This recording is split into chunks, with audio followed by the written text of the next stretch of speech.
The morning mist clung low to the ground like a whisper, threading between towering trunks and foliage as thick as secrets. Somewhere deep within this living maze, a man stirred from his sleep inside a shelter made of twisted vines and bark hardened by time. His name was a mystery, even to himself. He awoke as always, sharply, instinctively, as if the forest had nudged him from a dream he was not meant to have. He sat upright, sweat beading on his brow, heart thudding from a nightmare already dissolving. All he could recall was sterile white, a scream muffled by glass, and a word echoing in his skull sullen. The name felt like a splinter lodged in his mind, too deep to remove, yet impossible to forget. Around him, the jungle breathed. It was no ordinary forest. Trees twisted into impossible spirals, leaves shimmered with iridescent colors, and the ground itself pulsed faintly beneath bare feet. Everything was connected here. He knew it the way one knows hunger or pain. The vines responded when he brushed his fingers over them. The creatures, some as massive as a hovercraft, others as small as a coin, watched him without fear. He had once stared down a 10-meter serpent with fangs like obsidian blades. It had hissed, reared to strike, and stopped. Its golden eyes had locked with his, and something had passed between them, wordless and final. The beast had slithered away, bowing its massive head in quiet submission. Since then, the others had followed. Packs of horned felines. Swarms of metallic winged insects. Even the trees leaned slightly in his direction as he passed. He did not understand why. But he accepted it. Each day he moved through the jungle like a shadow, hunting only what was needed, avoiding the territories of creatures he had not yet met or mastered. He built no fires. He left no tracks. Yet the forest knew him, and in some strange, wordless way, it seemed to protect him. But the dreams were getting worse. Every night now, flashes of the past, if it was the past, tormented him. Men in lab coats shouting. A woman crying behind reinforced glass. A chamber filled with blue light. A hand reaching for his, then slipping away. And always, the name, Solon. Was it his? A code? A ghost? This morning, he had found fresh scorch marks on a tree trunk, a sign of energy discharge, not natural. He crouched beside the blackened bark, fingers brushing over the wound in the wood. Something had entered his forest. Then came the sound. A sharp crack echoed through the trees, followed by a tremor in the soil. Birds, scaled and feathered hybrids, erupted from the canopy above. The man froze, his body tense, tuned to every vibration. Another sound followed, distant, but unmistakable, an explosion. His pulse quickened. Not from fear. From purpose. He ran. The jungle parted for him. Vines shifted away, branches tilted upward, the ground beneath his feet hardened with each step. Creatures watched him streak past in a blur. Somewhere in the distance, smoke twisted into the air like a dark hand clawing the sky. He reached a ridge, breathing hard, and looked down upon a clearing scorched by fire. Metal debris smoked in the underbrush, wreckage of a transport craft. A trail of crushed plants and disturbed earth led away from the site. Then he saw her. She was stumbling through the brush, supporting a small figure in her arms. Her armor, sleek and iridescent, fitted like a second skin, was scorched and torn. A long cut bled down her temple. Her hair, black as obsidian, clung to her face in wet strands. But it was her eyes that arrested him, piercing, violet, burning with defiance even in desperation. The boy in her arms looked no older than 9. He was unconscious, skin glowing faintly with a strange, pulsating light. Behind them, a flicker of motion, figures in chrome armor moving fast, weapons raised. The man didn't hesitate. He stepped forward, hands clenched. The ground beneath him stirred. From the jungle's edge, a low hiss began, growing into a guttural chorus. Eyes blinked open in the shadows. The trees shivered. As the armored soldiers advanced into the clearing, something moved in the dark behind them. A shadow exploded from the trees, a serpent, 15 meters long, its body coiled in raw muscle and scales like molten bronze. It struck with a sound like thunder, scattering the soldiers. From above, vines snapped like whips, pulling weapons from hands, binding legs, dragging screaming men into the foliage. The woman stared, wide-eyed. The man emerged from the tree-line, eyes glowing faintly. He did not speak.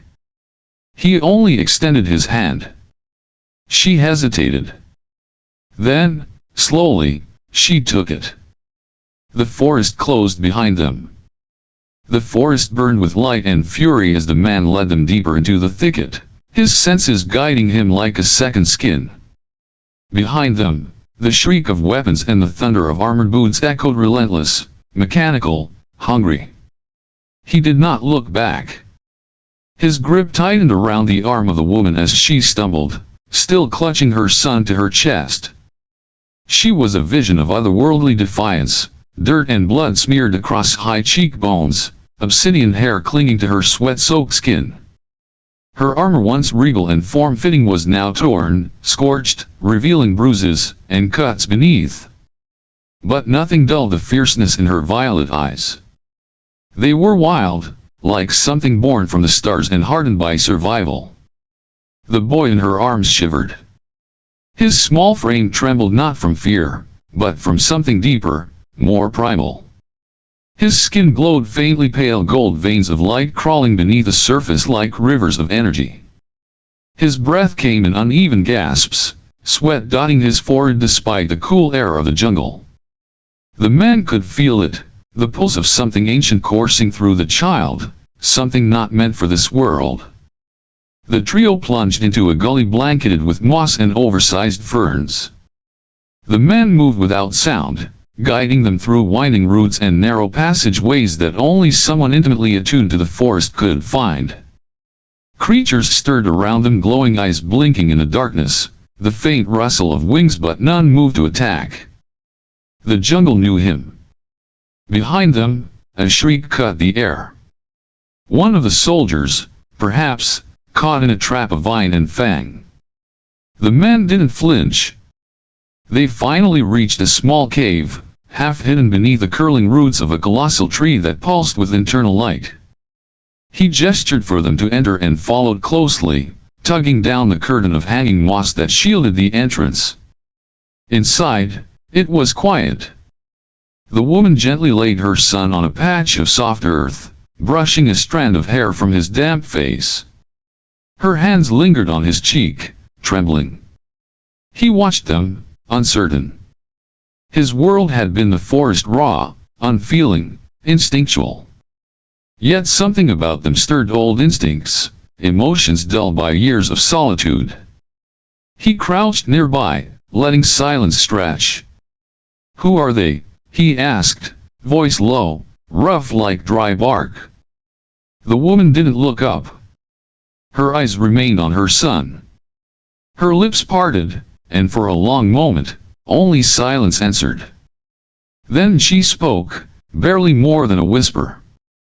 "They are here for him." Her words hung in the air like a prophecy. He waited, but she said no more. Instead, she leaned closer to her son, pressing her forehead to his. A hum began to resonate in the cave, soft and melodic, like a lullaby carried on stardust. The boy's glow softened.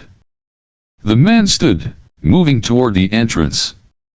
He parted the moss and peered out into the darkness. Nothing yet. But they would come. He could feel the weight of their pursuit, like a thunderstorm crouched on the horizon. He returned and sat cross-legged near the boy, watching the light flicker beneath the child's skin. "What is he?" She finally looked at him. Her voice was still soft, but now it held steel. He is the heir? The man blinked. To what? To a kingdom torn apart before it could rise. Her eyes met his fully now, unflinching. You wouldn't understand. Not yet. But they know what he is. And they will burn this world to find him. He did not respond. Instead, he looked back at the boy. The glow had dimmed slightly, but not disappeared. The woman leaned back against the cave wall, exhaustion weighing her down. I was a queen once, she said, almost to herself. Not by blood, but by fire and blade. They stole that from me. But they will not take him. Outside, a distant mechanical hum began to vibrate through the earth. The man rose. The woman turned to him, eyes sharp. You don't have to stay. This fight isn't yours. He didn't answer. Instead, he walked to the entrance again, his fingers brushing the living roots of the tree. It responded to his touch with a subtle glow. He closed his eyes and listened, not with ears, but with whatever gift the forest had embedded in him. Far off, he felt the movement of metal against earth, the heat of scanners slicing through foliage, the echo of synthetic voices barking orders. Closer still, he felt the breathing of animals hiding, the tension in vines ready to strike, the quiet terror of the jungle awaiting a storm. He opened his eyes. If they are coming, he said, then this fight is already mine. The woman said nothing. But when he looked back, her eyes had changed, not softer, but no longer alone. The boy stirred. His fingers twitched. The glow pulsed. And somewhere, deep in the jungle, the forest answered. The forest did not whisper that morning, it screamed. Trees shivered with unseen winds, and the soil churned beneath their feet as if the planet itself were trembling. The man sensed it before he saw it, the tension in the undergrowth, the way birds with crystalline feathers took flight en masse, screeching in tones that made the air hum. They had only just left the shelter of the ancient tree, hoping to reach a nearby ravine where the woman believed they could hide. The boy was awake, cradled in his mother's arms, his golden glow dim but steady. He didn't speak, only stared blankly ahead, feverish yet calm, like something inside him was listening to a voice only he could hear. The man paused. A vibration thrummed through the soles of his feet. Not machinery, something organic, heavier. Then the ground ruptured. From the mossy earth erupted a creature the size of a hoverbike, its body armored in black chitin, legs like spears, mandibles dripping with venom. Another burst from the trees above, descending with a hiss that split the silence. The jungle exploded in chaos. The woman screamed, shielding her son. The man threw himself between them and the first insect, slashing with a jagged spear he'd fashioned from crystal and bone. It screeched and reeled back, but more came, six-legged, winged, their bodies glowing faintly with bioluminescent fury. They were surrounded. He fought without thought, his body moving with brutal precision, each motion born from instinct rather than training. Yet even as he struck and dodged, he could feel them think them. Not thoughts like his, but raw pulses of hunger, fear, confusion. One lunged. He sidestepped and touched its thorax. A jolt surged through him, images, flashes. A nest. Fire. Screams. Something taken. Rage. He stumbled back, panting. Then it hit him. They weren't attacking randomly. They were reacting, defending. They felt threatened. The vines around them began to move too, writhing like snakes. One lashed toward the woman, and the man shouted, but the vine stopped, mid-air, twitching. He reached out with both hands, not to strike but to feel. The jungle breathed with him. A wave of connection flooded his senses, roots remembering footsteps, branches echoing warnings, beetles whispering in scent and tremor. The trees, the plants, the insects, they were part of something larger, something ancient. And he was inside it. A memory surged.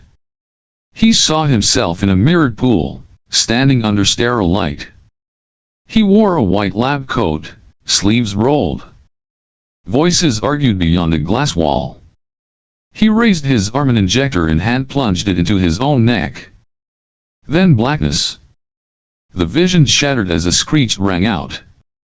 One of the insects hovered midair, preparing to strike the woman. He stepped forward, eyes wide, and spoke a word he did not know. A pulse radiated from his body, soft, resonant. The insect froze.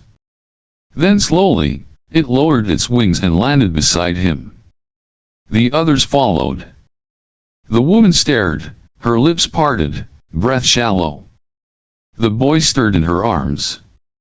She stepped closer, eyes never leaving the swarm of now docile creatures. "What are you?" she whispered. The man didn't answer. He looked at his hands, still trembling from the surge of power, of memory, of unity. The boy looked up, golden eyes wide. "He speaks to them," he murmured. "Like the old stories." The woman dropped to one knee, setting the child down gently on a rock wrapped in moss.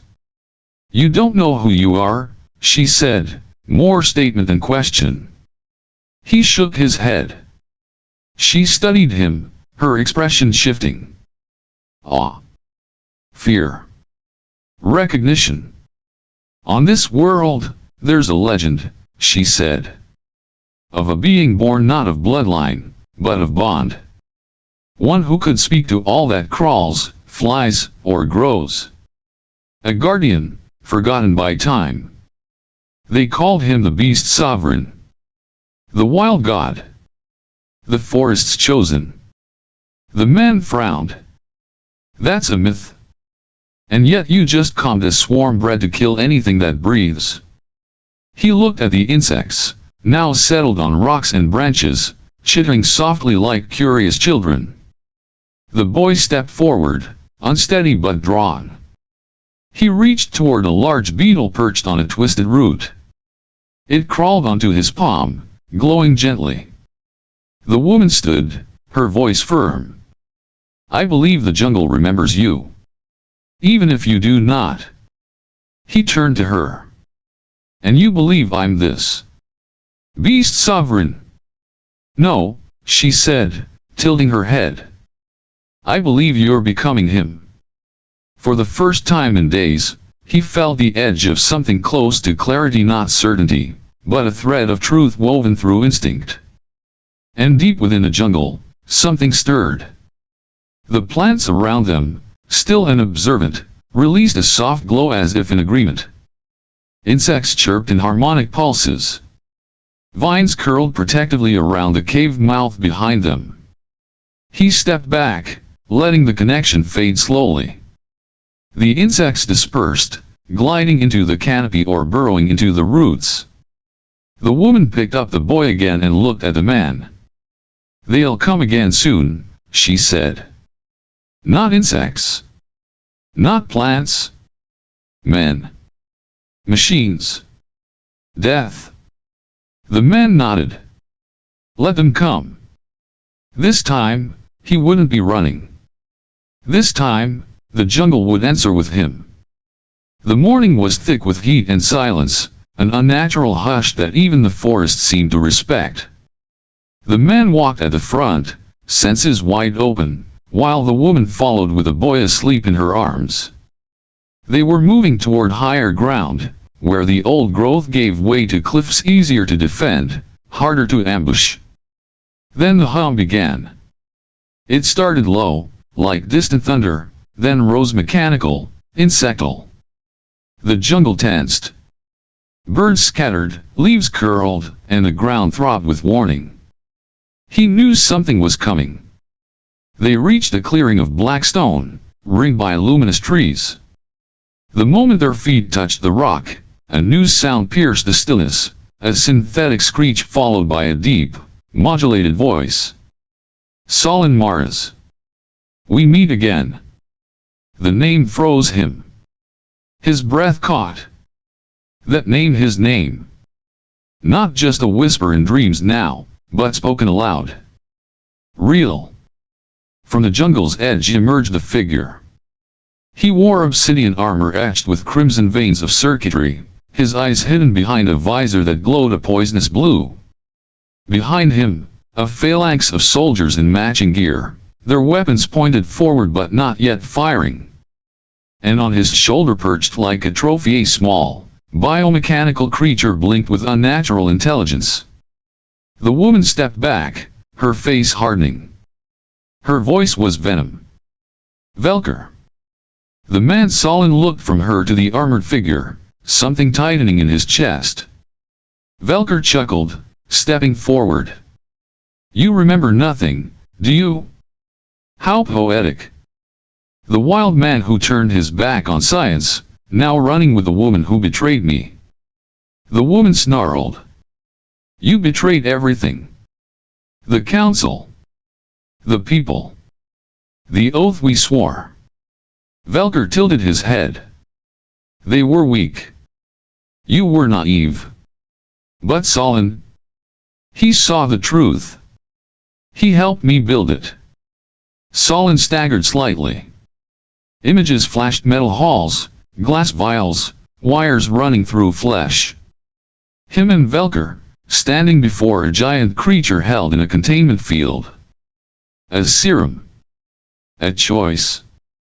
He had helped? No, he whispered. Velker raised his arm. From the trees above, a group of creatures descended, mutated hybrids of jungle beasts and machine. Fanged apes with plasma eyes. Winged insects with carbon fiber wings. They growled, buzzed, hissed. You perfected the interface, Solon. Don't you remember? Neural fusion between organic and synthetic. You made it all possible. The jungle groaned around them. Trees shuddered. Vines recoiled. The woman stepped forward, rage glowing in her eyes. You turned our world into a lab of horrors. And he helped you. She turned to Solon, the boy in her arms watching silently. You gave them the keys. You helped them build this hell. Her hand struck him before he could speak. The slap echoed louder than any explosion. You were one of them, she said, tears mixing with fury. You helped create the thing that murdered my people.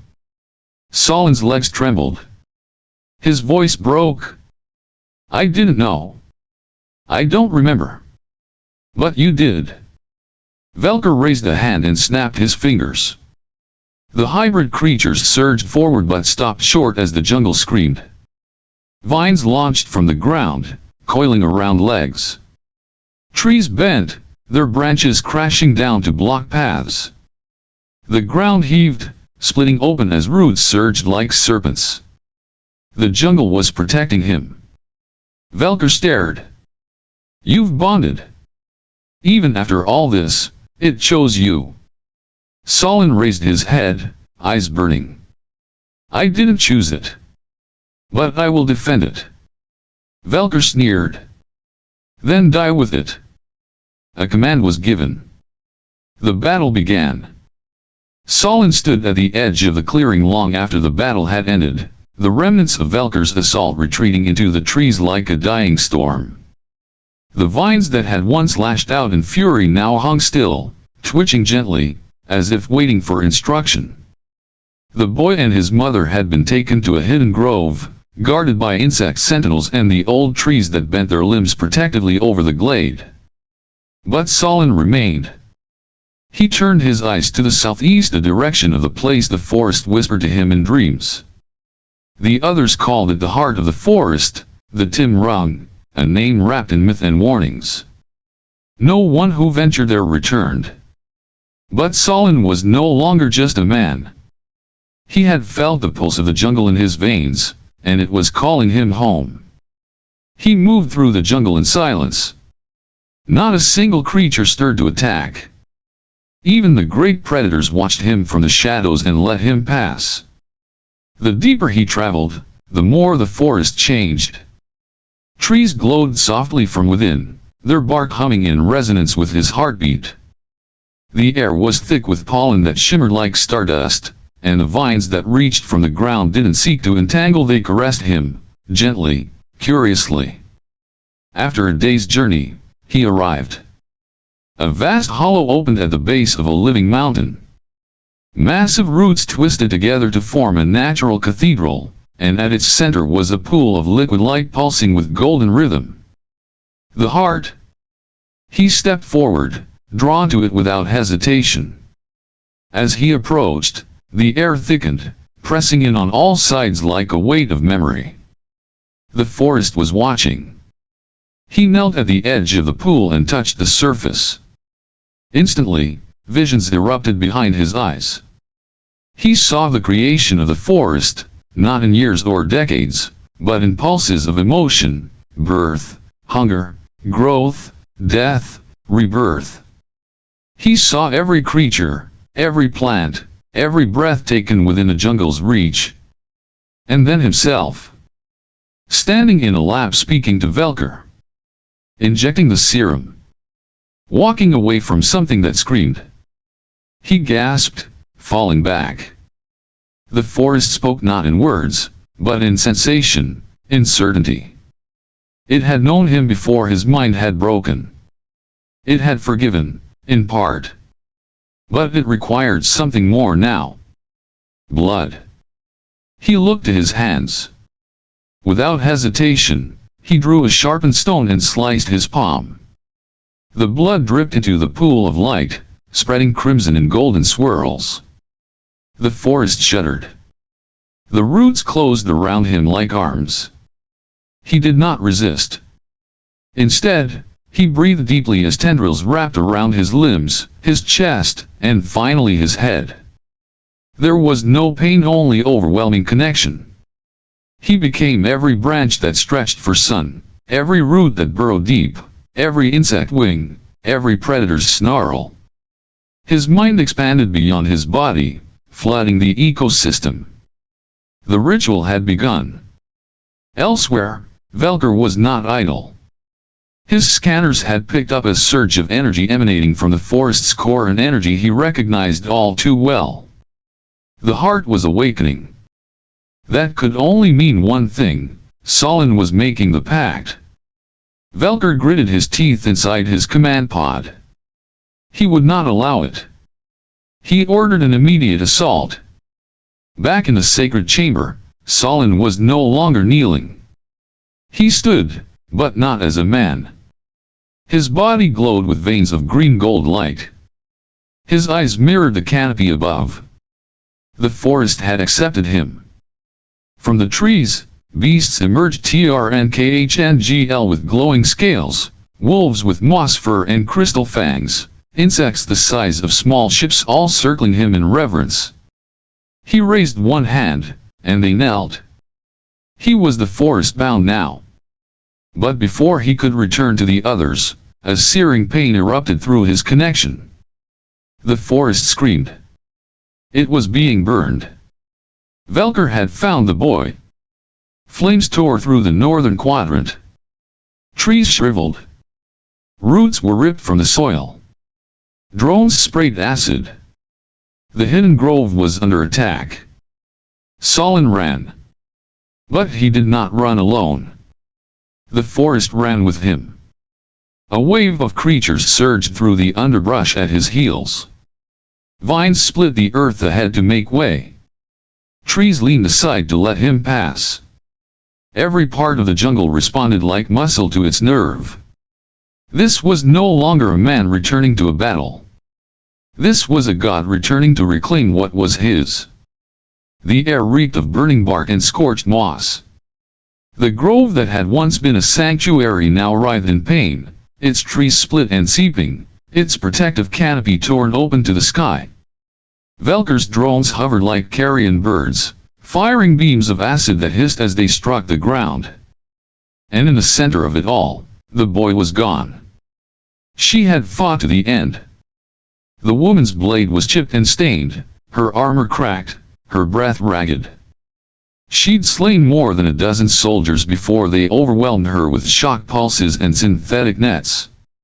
The boy had screamed for her as they dragged him away, and then silence. A cruel silence. Now she crawled from beneath the roots of a fallen tree, blood in her mouth and fury in her heart. She felt it before she saw it, the forest recoiling, crying out, its pain echoing her own. Far away, Solon staggered. The bond he had formed with the jungle vibrated violently through his body. The scream of the trees, the tearing of roots, it was as if his own nerves were being severed. And at the center of the agony, he felt a sharp pulse. A single note, piercing and pure. The boy. He was calling.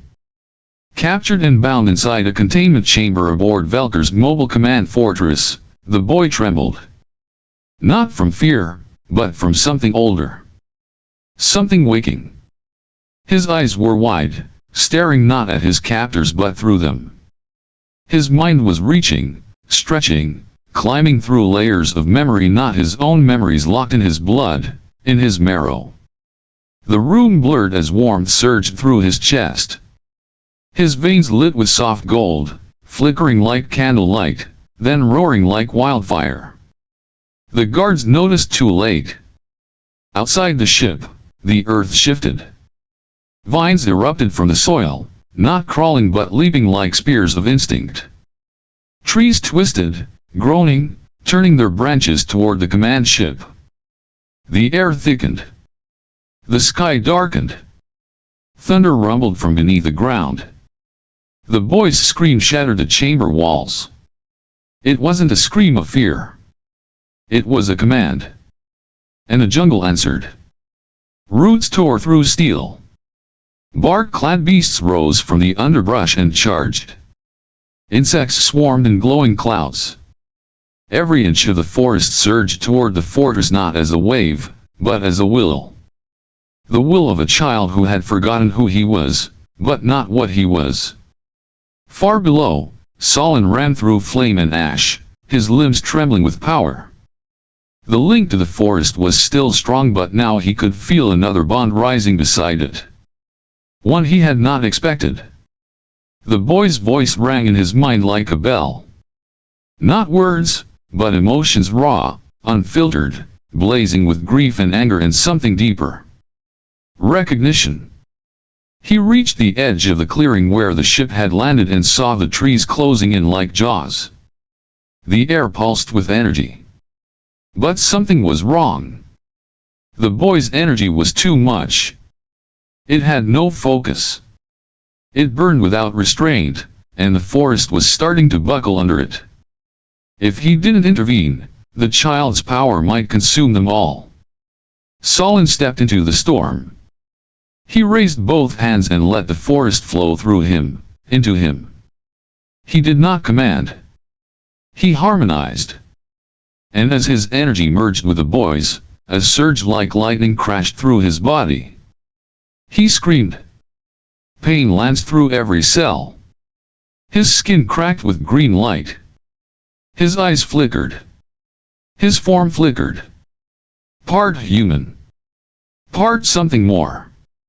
The boy turned to him not as a frightened child, but as a being awakening. They locked eyes. And in that moment, Solon saw everything. The boy's blood part royal, part synthetic, part wild. He was the impossible heir. The woman's legacy, and Solon's sin. Solon dropped to his knees, the forest swirling around him. The power he had lent, the connection he had deepened, it was destroying his body from within. The forest was too vast, too ancient. He had bridged too much. But he had done what he came to do. The boy's fury calmed. The vines retreated. The beast slowed. The ship cracked open, but it did not explode. It yielded. The forest breathed. The boy rushed forward, catching Solon before he collapsed. The woman limped through the carnage and fell beside them. She looked at the boy, then at Solon, her eyes wide with new understanding. You're both. Solon smiled weakly. He is what we made, what we were meant to protect. His body flickered again. Leaves sprouted from his skin. His breath came slow. The forest hummed around them, soft and mournful. The woman wept. Not for loss but for what had been found. And above them, the canopy shone with gold and green, as if the jungle itself was watching, and waiting. At dawn, the sky burned with unnatural light. Velker's fleet darkened the horizon, a wall of steel and thunder rumbling toward the heart of the jungle. Towers of metal rolled across the terrain, crushing trees, boiling rivers, leveling centuries of growth in minutes. Drones swarmed ahead, clearing paths with pulses of sonic disintegration. Above them, ships hovered like vultures, their engines screaming. He was coming for the heart. Atop one of the rolling command units, Velker stood with his arms crossed, armor gleaming. His eyes scanned the canopy with contempt. "Torch it all," he said. "This world has lived long enough." But the forest was no longer passive. From the undergrowth, the earth split open. Vines thicker than bodies coiled like serpents, snatching tanks mid-roll and crushing them into crumpled metal. Great trees hurled their trunks like spears. Herds of crystalline beasts stampeded through lines of soldiers, their howls vibrating through bone. Solon moved through it all, more spirit than man. His form shimmered with green and gold light, his skin etched with living bark. Leaves sprouted from his shoulders, and his eyes were the color of wild thunderclouds. He no longer walked, he drifted, as if the forest carried him. With every motion of his hand, the jungle moved. A glance summoned a swarm. A breath summoned a storm. And he was not alone. From the north came the horns of rebellion. The woman rode at the front of a caravan of warriors, her people, the lost tribes of the resistance. They bore no machines, only bone-crafted weapons and creatures bred in the deep places of the world. She wore new armor now, reforged from memory and myth, glowing faintly with tribal sigils. Her voice echoed across the battlefield. "For the land. For the blood that remembers." Velker snarled. "So she returns." He raised his gauntlet and activated the central weapon, a spire mounted on the largest machine. It cracked the sky with a beam of red energy, slicing a swath through the canopy and disintegrating everything in its path. Solon stepped forward, lifting both arms. A wall of trees surged upward, absorbing the beam. Their bark blackened and split, but they did not fall. New roots took hold instantly, twisting into barriers. Rain poured from clouds summoned by will alone, smothering flames before they could spread. The battlefield turned into a chaos of contrasting wills. Velker's precision met Solon's unpredictability. For every soldier with a plasma blade, a serpent of bark struck from below. For every drone that fired from the sky, a flock of obsidian-winged birds swarmed and blinded it. Then, through the fog of war, Velker advanced. He came not with bodyguards, but alone, his armor radiating dread. He stepped over his own fallen, sword glowing with dark energy. His eyes locked with Solon's. "You could have ruled beside me," Velker said. "You had the mind to shape destiny." "I chose life," Solon replied, his voice now laced with a whisper of trees. "You chose decay." Velker charged. Their clash sent shockwaves through the trees. Blade met vine, steel met root. Velker struck with calculation and fury, but Solon flowed like wind and water, never where the blow landed. His limbs extended with living wood, his feet rooted briefly for power, then launched with supernatural grace. The woman watched from afar, blade in hand, but knew this was not her fight. It was balance against domination. Instinct against control. A mind reborn in green versus one consumed by rust. At last, Velker drove his blade deep into Solin's chest. For a heartbeat, silence. Then Solin smiled. From the wound, vines burst outward, wrapping around the blade and arm. The forest surged into Velker, not to kill but to absorb. His scream echoed as bark spread over his armor, cracking it open. Roots tore through circuits. The earth rose beneath him. Solin stepped back, hand extended. Velker fell to his knees as his body hardened, petrified. His last breath was defiance, but his final form was stillness. A statue, entwined forever in the roots of the forest he sought to destroy. Solin collapsed. The woman ran to him, cradling his head. He was fading. "You did it," she whispered. "You stopped him." He touched her cheek, smiling faintly. "No, we did." Around them, the forest began to hum, not in pain, but in peace. Flowers bloomed where blood had fallen. Creatures knelt. The canopy parted, letting sunlight pour down for the first time in ages. And somewhere deep within the heart of the forest, the world exhaled. The battlefield lay in silence. Smoke curled above shattered machines, twisted steel buried beneath blossoming vines. Velker's petrified form stood like a monument to arrogance, encased in root and stone, gazing eternally into the sky he could never conquer. Around him, the jungle bloomed anew. Solin's body rested at the base of the ancient tree, cradled in moss and light. The woman knelt beside him, her fingers brushing his skin as if afraid he might vanish entirely. And in a way, he already had. His breath was gone, his eyes closed, but the forest whispered around him. Leaves rustled in tones that spoke his name.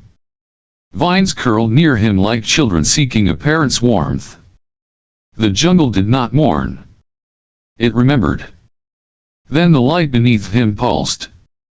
The great tree shimmered, its bark glowing with threads of green and gold. From its trunk, a shape began to emerge, not a body, but a pattern, a presence. The forest had taken Solin, but it had not erased him. He had become something more. In every rustle of wind through leaves, in every tremor of roots beneath the soil, his thoughts remained. His spirit had not passed, it had taken root. The jungle had accepted his sacrifice and returned it as guardianship. She felt it before she heard it. A voice in the wind. "The tree will call you, when it needs you." Tears ran down her cheeks. She whispered, "Solin." Beside her, the boy stood silently. His golden glow was softer now, like a fire banked for peace. He touched the tree, and it answered. A ring of flowers bloomed around his feet. Birds landed nearby without fear. He turned to her, his eyes older than before. "He's still here." She nodded. And in that nod was a vow, to protect what remained, to carry forward what was born from ruin. In the days that followed, they buried no bodies, for the forest had already claimed the fallen, turned war into rebirth. The tribes returned, no longer as rebels, but as stewards. They gathered beneath the canopy, under her leadership. She wore no crown, no armor, only a garland of woven leaves and a pendant carved from the bark of the heart tree. She was the voice of balance now. The forest spoke through her. And the boy, he became something more than a symbol. He walked among machines and animals alike, mending what was broken, harmonizing the ancient with the new.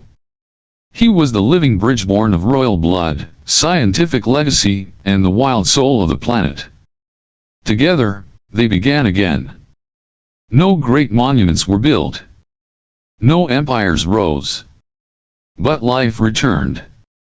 And deep within the heart tree, Solon watched. He was no longer a man. He was root and branch, memory, and will. He no longer walked the paths of the forest, he was the paths. He no longer spoke, but when the wind rustled in certain ways, those who listened closely swore they could hear his voice. One day, as the boy stood alone beneath a canopy, a single leaf drifted into his hand. On its surface, veins glowed in a pattern he recognized, a message. The boy smiled. And far away, in the quiet place where all things begin again, a tiny sprout broke through the ash-covered soil. A new beginning. A seed of memory. A wild pulse, ready to bloom.